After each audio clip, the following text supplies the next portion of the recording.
Togo rallies for change after 50 years of rule by one family. LOMÉ, Togo. Tens of thousands of people in the small West African nation of Togo have protested in the streets over the last 3 months, demanding term limits and the resignation of President Faure Gnassingbé, whose family has been in power for 5 decades. Toting banners of "Faure must go" and 50 years of dictatorship are enough, protesters have demonstrated repeatedly across the nation, even as heavily armed security forces have been deployed. Some demonstrations have led to deadly, tear gas-filled clashes with officers firing live rounds and beating protesters. In 2 marches last month, 11 protesters were killed, 44 wounded and 55 arrested, organizers of the demonstrations said at a news conference. The Minister of Security said no one had died and only 6 arrests were made. During a protest in September in Mango, a city in northern Togo, a 9-year-old boy was shot dead, according to Amnesty International, which said about 25 people were injured. In August, 2 protesters were killed in Togo, according to the group.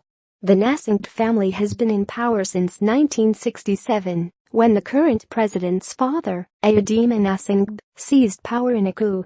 He died in 2005, and his son succeeded him after an election whose results were contested. Hundreds died in protests before and after the election. The campaigns in which Faure Gnassingbé was re-elected president in 2010 and 2015 were also marred by fraud accusations. The country's constitution allows Mr. Gnassingbé to stay in office indefinitely.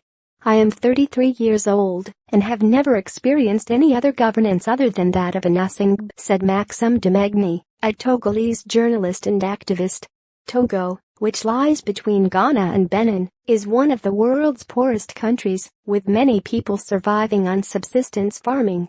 About 60% of the nation's population of 7.5 million is under the age of 25, and poor living conditions and unemployment among the nation's youth are helping to fuel the demonstrations.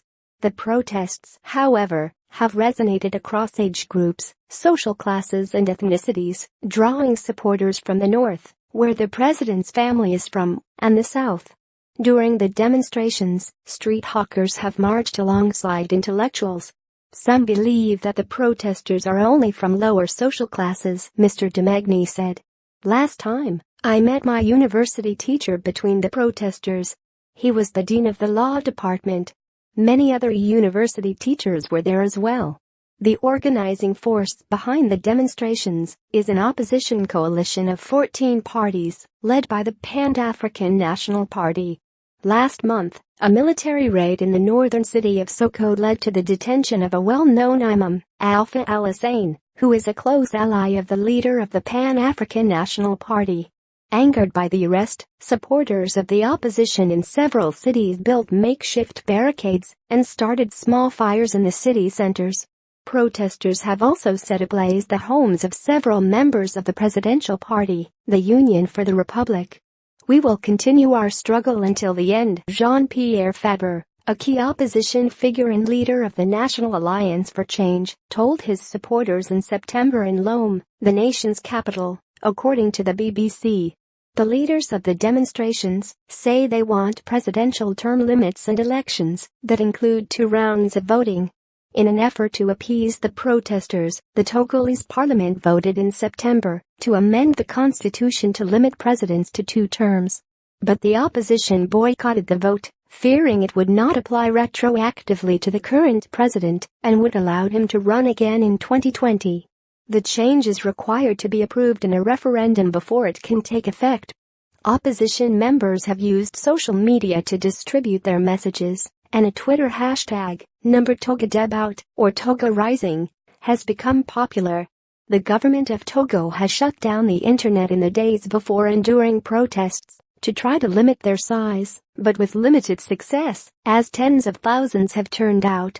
Togo has experienced smaller protests in recent years, but to reach this magnitude is nothing short of extraordinary, said Faure Gnassingbé, the leader of a civic organization called the Togolese Civil League.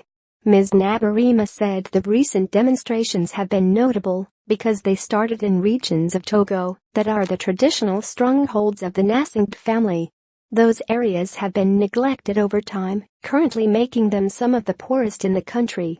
We are witnessing an unprecedentedly unified movement between the Togolese in all areas of the country, she said.